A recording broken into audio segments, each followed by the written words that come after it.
பங்குனி மாத தேய்பிறை அஷ்டமி திரியம்பகாஷ்டமி என்று அழைக்கப்படுகிறது.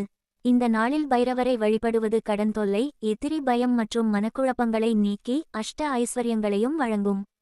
சிவ அம்சமான காலபைரவருக்கு வடை மாலை சாற்றி ஒற்றைப்படை எண்ணிக்கையில் விளக்கேற்றி சிறப்பு அபிஷேகங்களுடன் வழிபாடு செய்வது சிறப்பானது. சிவபெருமானைப் போலவே பைரவருக்கும் 64 வடிவங்கள் உண்டு. அவற்றில் ஒன்றுதான் கால பைரவர் அம்சம். காலத்தை வென்றவர், கால சக்கரத்தை இயக்குபவர் இந்த கால பைரவர். இவரது உடலில் 27 நட்சத்திரங்களும் 12 ராசிகளும் 9 கோள்களும் அமைந்திருப்பதாக புராணங்கள் சொல்கின்றன.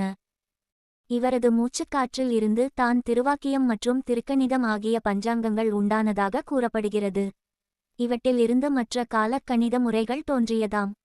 கால பைரவர் மற்ற பைரவர்களை காட்டிலும் உக்கிரமானவர். ஆனால் தன்னை நம்பியவர்களை கண்ணின் இமை போல் காப்பவர்.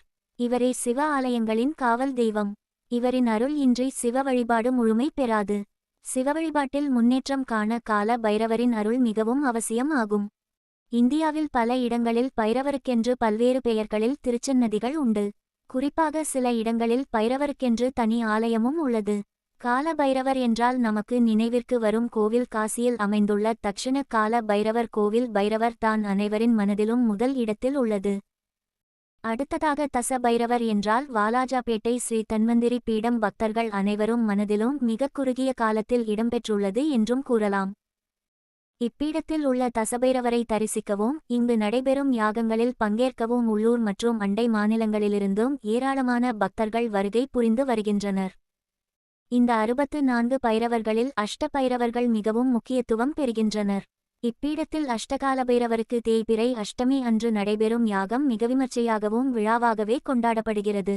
காலை சொன்ன கால பைரவருக்கும் மாலை அஷ்ட பைரவர்களுக்கும் மகா காலபைரவருக்கும் யாகங்கள் அபிஷேகங்கள் நடைபெறு வருகின்றன.